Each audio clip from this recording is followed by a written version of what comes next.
by Eli and Sara Levy, Le'ilui Nishmat, his grandmother, Altun Bat Salha, alayha shalom. Additionally, by Terry Avramov and family, Le'ilui Nishmat, his sister-in-law, Hafsiva Bat Leah Elbaz, and AJ Gindi from Renewal. In honor of my wife and I, we wish the sponsors great beracha and aslaha, and may all neshamot have an aliyah in Gan Eden. Amen. We finish now in the main shul the reading of the parasha of the man.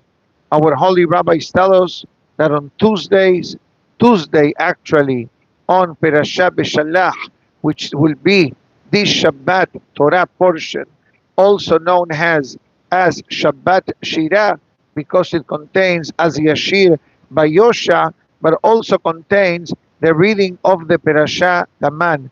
The Maram Bet Yosef writes that a person should recite this prayer every day of their life, so the person gets a constant flow of beracha.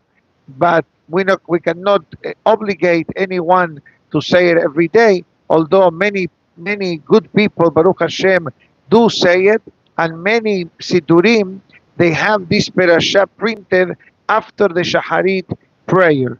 But as a community, we encourage the Kahal, at least the once a year day of prayer for Parnasah, we all take advantage of the great amount of beracha that's flowing throughout the world in this particular day, as we know very well that the day of Tuesday is Tov LaShamayim, Betov LaBeriot, is good for heavenly matters and materialistic matters. And since the man, the way we read it now, Hineni mamtir lachem lechem min hashamayim, I'm hereby pouring on you from the heaven. So it's actually a combination, the concept of shamayim coming from the heavens and the eres being received by mankind.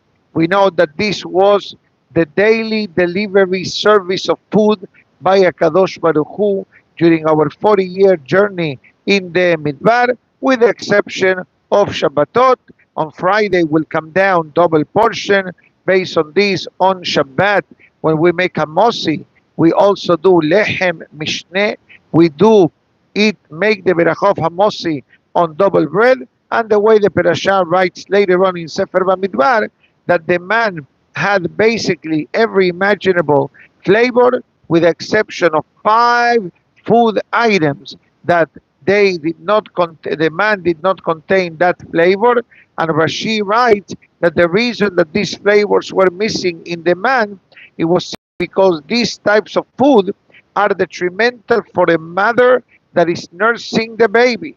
And since nursing a child has been done since the time of Moshe Rabbeinu, and even before, actually, the time of Sara Imenu, it's a facts written in the Torah.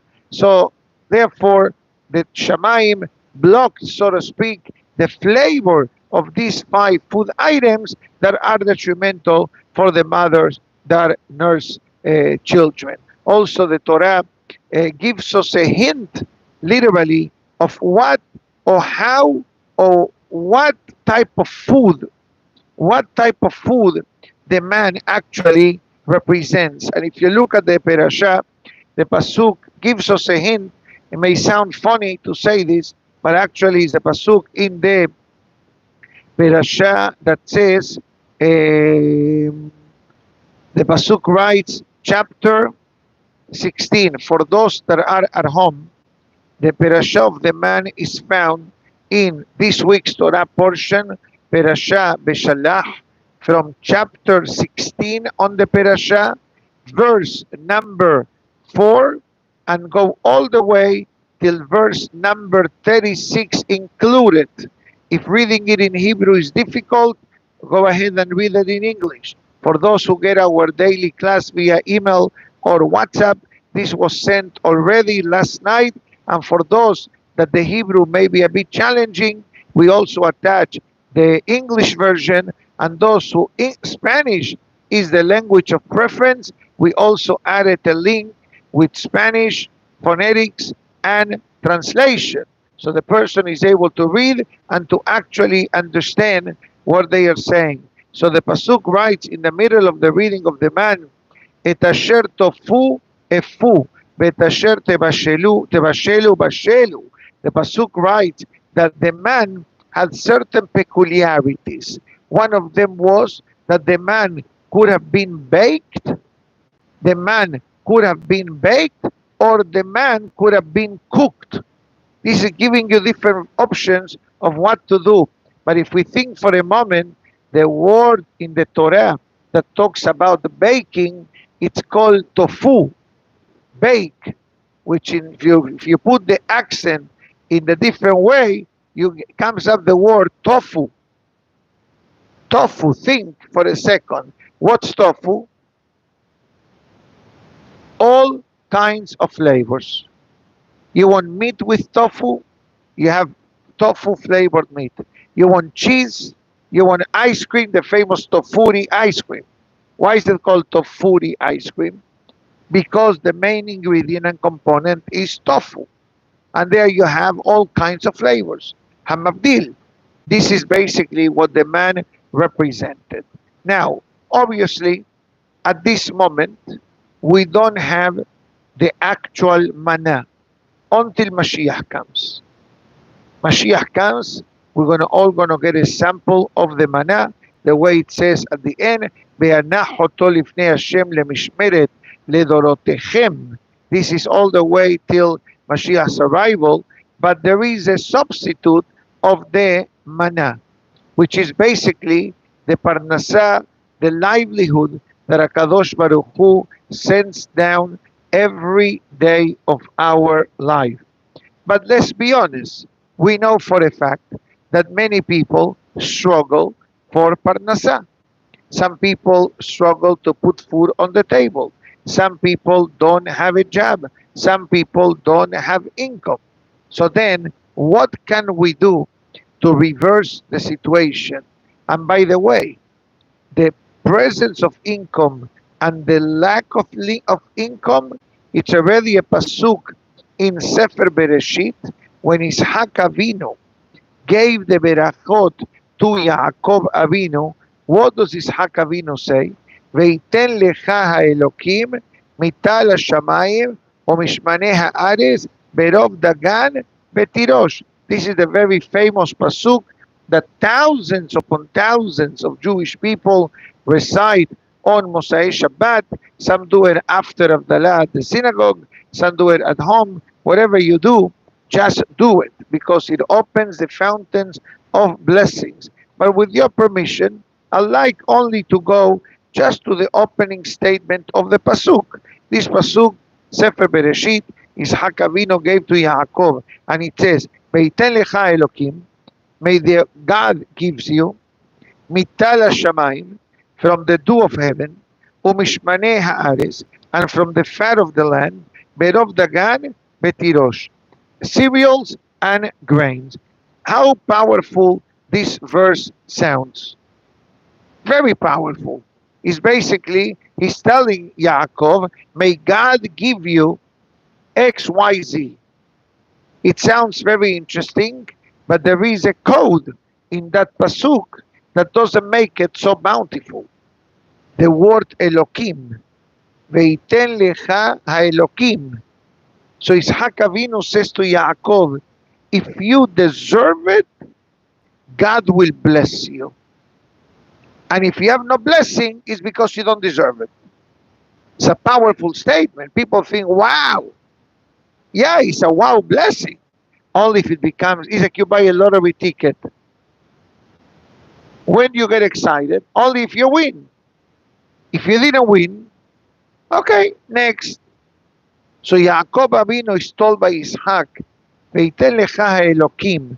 Ishak Avinu utilized Hashem's name Elokim, which is the name of judgment. Midat adin. If you are deserving, you will get it. So the question is, how do we activate this blessing? So before we go to, besides buying a lottery ticket, okay, I already gave you a tip, but that doesn't mean that you will win. And if you win, just remember where the tip came from. Now, You're going to have a lot of maaser to give, so I'm going to help you. I have a whole menu. Thank you. Just remember where the blessing came from. Beautiful, magnificent. So with your permission, I'd like to share with the Kahal Kadosh a couple of insights. Everybody has the page of the reading of the man, correct? So for those who are here, if you look at the back of the page, and we're going to send this also to the Kahal Kadosh, which actually, I repeat, for those who get the email from the synagogue and the WhatsApp of the class as well, this has been already sent to everyone. Okay, you can take a picture, Hazaku Baruch, make sure it look good. Actually, let's do this. Nice. So here you have 20 areas of life that have an effect on the livelihood of the person. And the idea of this checklist that came from Sefer Midot is basically to create an awareness, if in this 20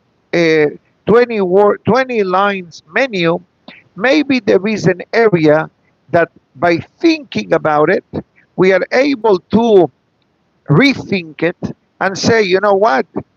Oh, maybe in this area I should improve. And maybe I should become a bit better. Okay, you have 20 of them. Maybe I'll read them a bit later. You can take one. Kahal Kadosh, feel free to take them. I know some of you already have it, but we want you to, Hashem gives you all the available blessings which are in storage in Shamayim. But I'm going to read very quickly a couple of insights that our Hachamim tell us. So one of the basic ones, it says, very clear from many sources, and you have Yerushalmi, Bet Yosef, Rabbeinu Batya, Shered Musar, and the Yalkut Menachem, and others, that they all in a way say the same idea.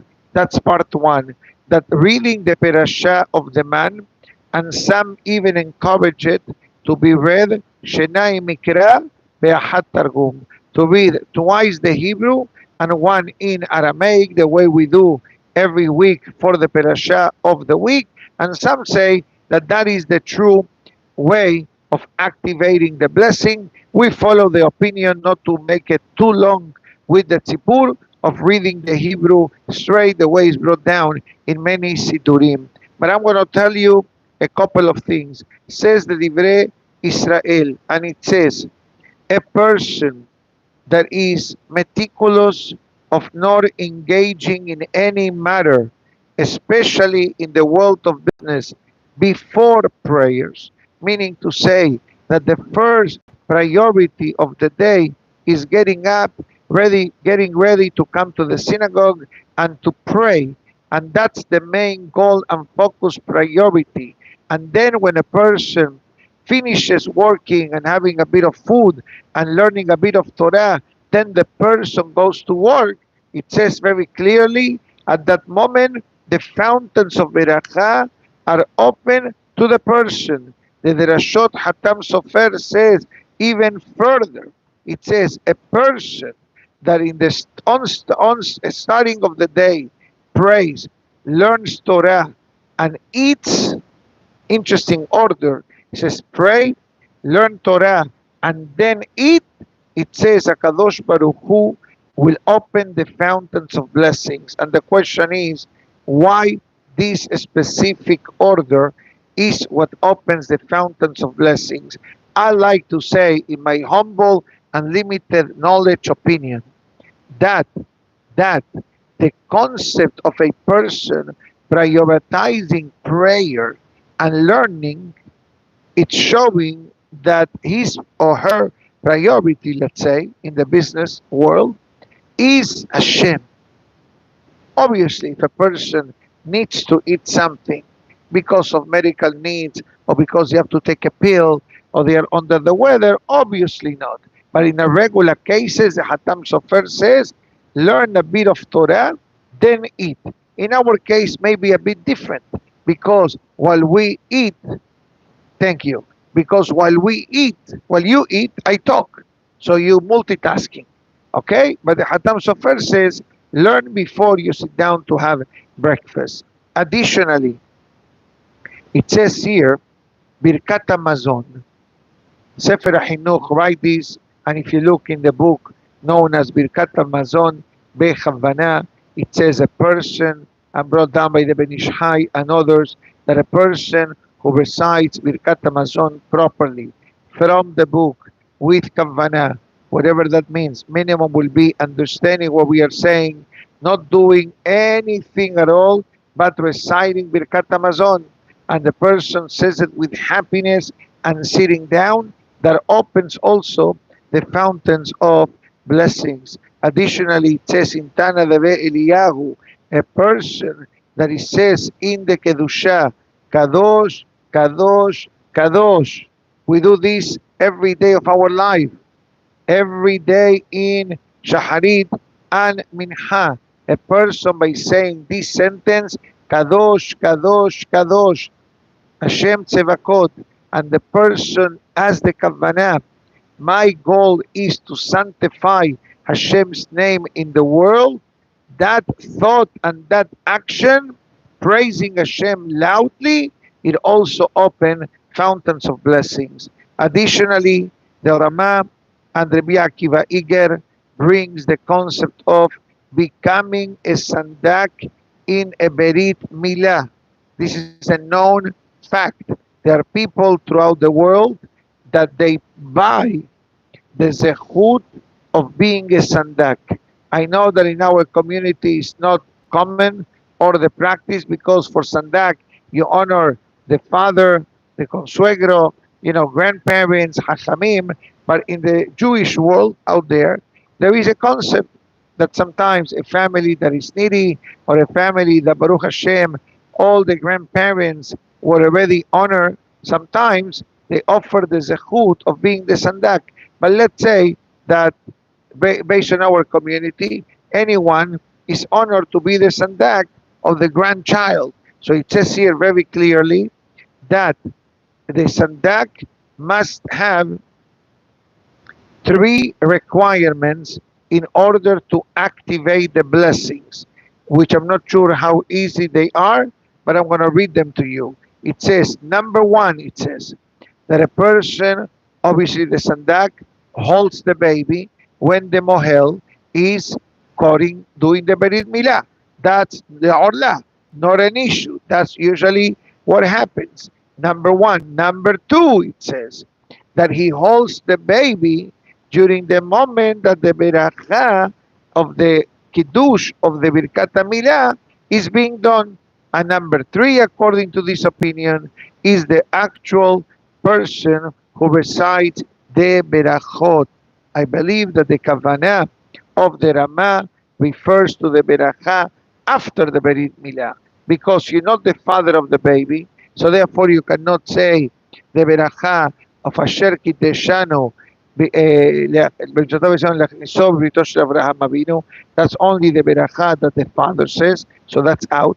Then ala milah is the beracha that the mohel says, you are out. So the only beracha that is available is the beracha that we usually honor the rabbi with, the kiddush and the naming, etc.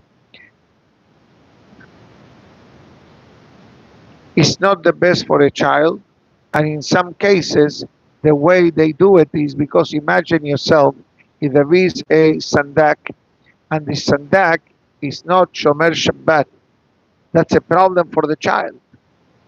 Sure. Okay, I'll explain. I'll explain everything. I know, no, it's not you, the message. It's behind you. Very simple. Very simple.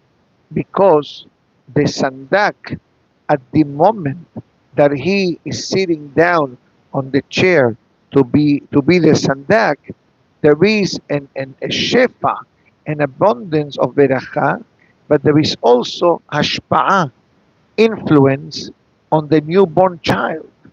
So if the influence of the influencer is not good, so you're missing the boat. You're missing the boat. But on the other hand, if you're going to tell your father-in-law or your father no, you cannot qualify to sit because you're a Mehalel Shabbat. I think he's going to do Milad to you round two. He's going to do Milad to you 2 or 3. So obviously, you're not going to say that. Yes, right? But you know, what the way they may do is they may ask a Shomer Shabbat or a rabbi, they're going to say, okay, rabbi, you hold the pillow from underneath. So there is a good shefa, a good ashpa'ah, a good influence on the child. But that's what's written in the holy books. That is sandak transfers. I had a question a few months ago that a mother called me up and she says, Rabbi, I have an issue. I don't want my father-in-law to be the sandak. I asked her, why not? She says, because his attitude is garbage. That's where the words that she used before giving birth. Yes. And I asked her, does your husband knows the way you feel? He says, my husband knows and he feels the same way. I said, Uli, I got 2. So I started to inquire. Huh? Repeat that again. No, it was a boy. It was a boy. It was a boy. And the father sat. I said, I think that the consequences of telling your father you don't qualify to sit, unless he's involved with the Goya, that will be a problem, big time. Big time. But I said to them, okay, thank you for letting me know. I'm not sure that it's going to be easy to tell your father from the spiritual perspective, because sometimes people understand and they stay right. Correct, I understand that. But there are people out there that may understand. But you know what? If she's telling you already his attitude is not good, she didn't say he's not Shomer Shabbat, he doesn't eat kasher, he's with a Goya, Has v'shalom. She didn't say none of the above. She said his personality, it's rotten.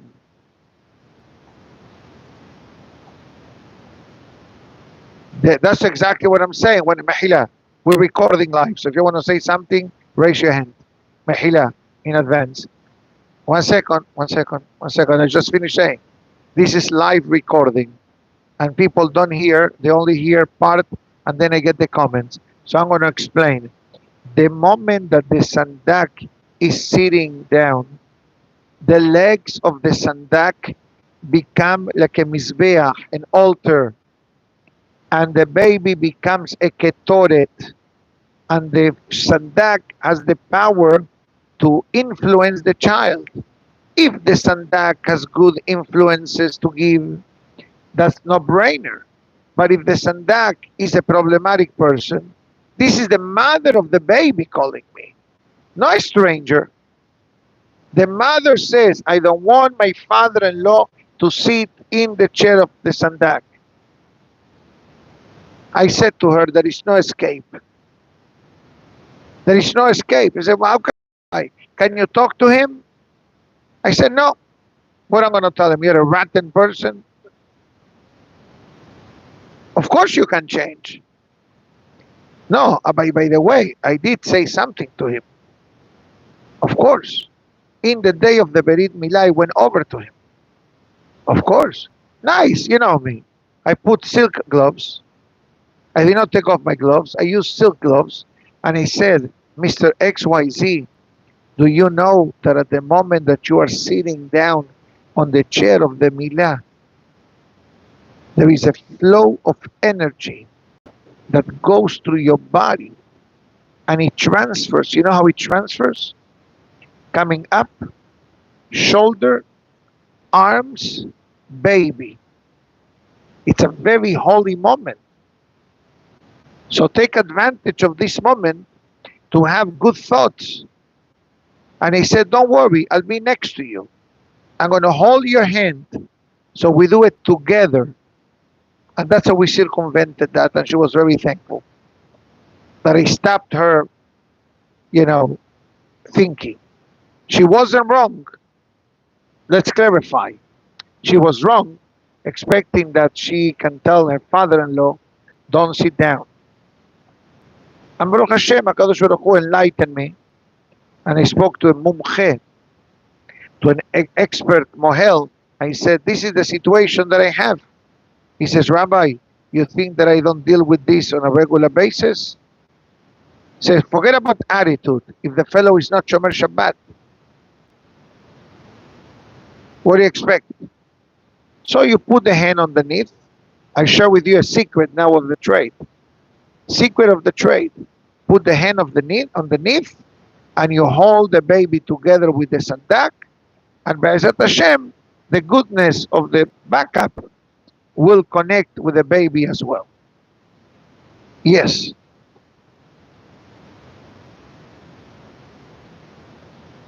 No, I said if a Yehudi is involved with the Goya, it's a problem to sit down in the chair of the Milah because it's Pegama Berit. They happened to me the other day. Second marriage of somebody with a Goya. He asked, can I bring her under the chuppah? I said, no. Do you love your daughter? Of course. So don't bring her under the chuppah. Say, why not? He says, because her presence will cause the Shekhinah to leave. And his wife, number one, was under the chuppah too. So can you imagine husband in the chuppah, wife number one, wife number two? Forget about it. It's going to be a cosmic explosion of Tum'ah and Kedusha. So respectfully, I said to him, I understand that she's your wife, but regretfully, you and I know that you are involved in a forbidden relationship. No, but she's so nice. I said, I understand that. There are many wonderful people out there. But if you love your daughter, she should not even come to the wedding. She should not come to the wedding. No, I cannot tell her that. Okay, I understand that. But she should not walk under the chuppah at all. You know why? Because if a Goya is standing under the chuppah, the Shekhinah leaves. It's a different story. First of all, we don't encourage female photographers in events.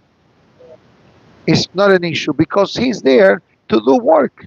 But this Yehudi is sinning with the Goya. If the holiness of marriage is the sanctity, the relationship, Kiddushin, that's why it's called Kiddushin, the ceremony. So having a Goya, and he shows, look, I'm against God. That's basically what he's saying. And I did what I want. Baruch Hashem, he listened. Baruch Hashem, he listened. And she did not walk under the chuppah at all. Let's continue. Hidur be'onek Shabbat.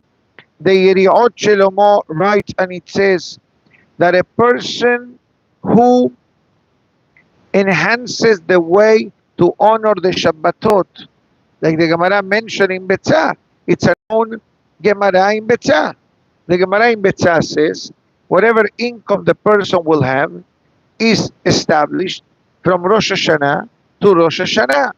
Exception, expenses for Shabbat, expenses for the holidays, expenses for Rosh Chodesh, and education to the children. Whatever expense you have extra on those four categories, Shamayim says, I'll give you extra bonus. So you're going to bring a Khaddame at home. The ladies will be happy to do this. You're going to bring a Khaddame to help at home. You can add it to the Shabbat expenses because it brings cleanliness to the house. It helps the wife. It helps the home. And the next one is very simple. It says in Gemara Bava Messiah, a husband that honors his wife and provides what she needs, basically, and makes her happy. Makes her happy. In other words, you treat the wife with respect, you speak in a clean, proper, suitable manner.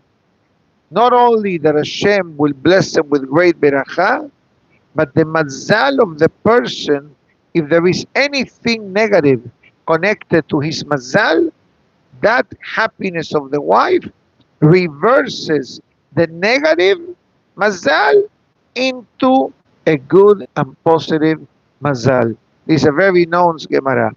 Also, the Hida Kadosh writes and it says that there is a Gemara that says, Sechar behai alma leka. A person does a mitzvah. Do we know what is the reward for a mitzvah? No. It's not like I'm traveling Miami, New York, and you get, let's say, 1,000 miles in American Airlines, or 300 points in JetBlue, whatever airline you have. We don't have a chart. So the Gemara says, Sechar be'ay alma, the reward for the mitzvah is not really manifested in this world, with one exception. If the person does this mitzvah with happiness, HaKadosh Baruch Hu says, I'm giving you a bonus. Wait, I'm going to get to the double in a minute. Good point. I'm giving you a bonus because you did the mitzvah with joy. I'm going to give you that extra blessing. The Ben Ish Chai says that there are double payment when it comes to a mitzvah. The mitzvah itself, the actual performance of the mitzvah, and the mitzvah of doing the mitzvah with happiness.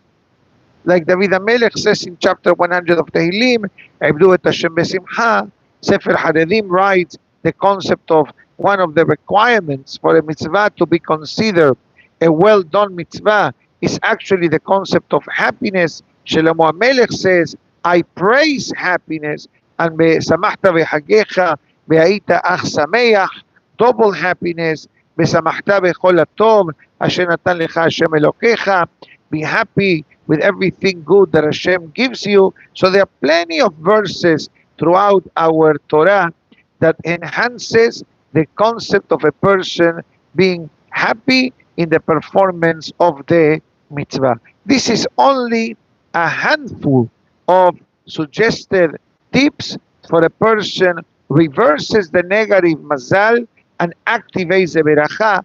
Needless to say that being makpid, meticulous in the mitzvah of giving ma'aser is a great zechut. Giving charity. Also, last night somebody asked me, he wants to start giving 20% of ma'aser. Is he allowed to do so or no?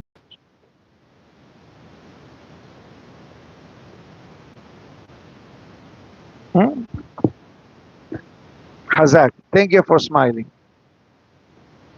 Anyways, the short answer is, like the Hacham here in front of us said, no, you got a good title, by the way. Okay, it says, if the person can afford and will not affect him or her, in that case, he is allowed to do so. And actually, it's a pasuk in the Torah, Aser te'aser. There are two derashot in this pasuk. Aser te'aser et kol tebuat zar'echa. One pirush says, Aser, give ma'aser, kedeh shetit'asher, for you to become wealthy. Other opinion says, Aser te'aser means that the ideal way of giving ma'aser is 20%. 10% is the minimum. 20% is the real number, and up to 20%. But as I said before, and this was the question that I asked him last night. I said, let me ask you a question. Based on your current situation of life, if you give 20%, actually he wanted to give 22%. 22, he says, it was specific. I said, first of all, I know somebody that gives 26%. Baruch Hashem. Thank God. That means that they are doing very well. Baruch Hashem. And the more they do well, the more they give. Unbelievable. And I know this from the source, not third parties. I know the cap, I know the family, wonderful people, Baruch Hashem. So I asked him, if you give that amount, will that affect your day-to-day living. You may be missing for something. He says, no, but the deal was so good that I made a promise that if the deal goes through and becomes successful, I want to give. Because it's not so simple to nullify a promise to give tzedakah. In other words, the obligation of giving maaser is there. You can get by with 10, you can do 20, up to the person, means, situation, etc. Okay? So I said to him, if the answer to the question that I ask you is all good, all of the above checks out, and it makes you feel good and happy, you're allowed to give. But be ready, I told him. I gave him a little warning in a good way. I said, be ready that you go out of your way to do a beautiful mitzvah to help people, to help institutions, to help synagogue, yeshivot, kolelim, hesed, whatever the purpose of that will be, HaKadosh Baruch Hu will make sure that when the dividends, the distribution of dividends will be coming soon, be ready to receive more beracha. As Hachamim don't really encourage to give that much unless the person, let's say Ben Porat Yosef, you do so well that it will not affect you. I know one person only that gives 50%.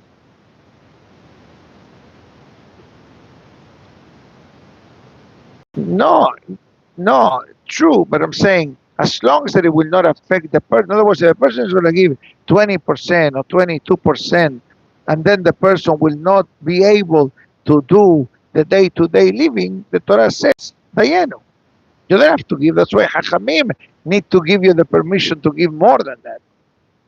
But there are only isolated cases that people give 50%. I only know one person who gives 50. I know one person who gives 26. I know somebody who gives 22. And I know some that give 13, 14, 15. I know people who give 10. Whatever you can, as I said before, do it with happiness, do it with joy. And B'ezrat Hashem, in our, and the reason why I must say this statement, I think is imperative. The reason why so much emphasis is being given to such a mitzvah is because there is a statement that says, Adam karov etzel mamono. When it comes to money matters, money is your best friend or your worst enemy, let's say. But in other words, the person develops such an attachment to the money that letting go of the money sometimes is very difficult. And then when the person says, since the money is not mine, Hashem gave me this beracha, you know what? I'm going to invest it in whatever Hashem wants me to. Hesed, synagogues, kolelim, yeshivot, Issachar and Zebulun. And guess what? When a person has this mindset, you know what HaKadosh Baruch Hu does? I like to invest more in you. You know that there are certain places, I've not seen it in America, but I've seen it in South America, that in some restaurants, you know what they do? Anyone that learns in Kollel or works in a Jewish school, yeshiva, etc., when they go eat with their wife, Lichvot Rosh Chodesh, or special date, they get 40% discount of their restaurant bill. 40%.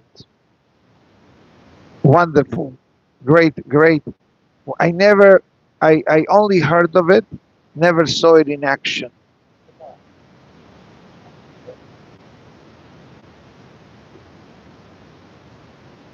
Beautiful. It's a big zachut, because you show your hakarat hatov, your recognition to the work that they do. At the end of the day, they are volunteers. They are sacrificing their lives at any hour of the day. How many times, we just hear the other day a report for Hatzalah. This weekend, Hatzalah answered over 40 calls. Can you imagine 40 calls? How long is the Shabbat? Yani every hour of the Shabbat had a call in a quarter, and sometimes 3 calls in the same hour. And we're not talking about 1 o'clock in the afternoon. Some of these calls, like I spoke the other day to a good friend, he has been up on Shabbat night since 1 o'clock in the morning. 1 o'clock, 3 o'clock, 5 o'clock, 6 o'clock, 9 o'clock. It takes a toll on the person. But when you do things for HaKadosh Baruch Hu and the Kahal and the community, HaKadosh Baruch Hu gives a special kohot, a special strength to the person. And the same thing with the money. So Be'ezat Hashem, let it be the zechut of today's day, that Hashem showers us with great blessings, b'gashmiut u'b'haniyut, not only on the physical and financial matters, but also in spiritual matters as well. So Be'ezat Hashem, whoever is at home, I believe that iTorah.com, in the PDF files, the drop-down menu, it may have it. And also, as I said before, in those who get our daily email and WhatsApp of the class, it was already posted last night. Baruch Adonai Le'olam, Amen be'amen. Rabbi Hananiah ben Akashia Omer, HaKadosh Baruch Hu, לזכות את ישראל לפיכך, הרבה להם תורה מצוות שנאמר, אדוני חפש למען צדקו, יגדיל תורה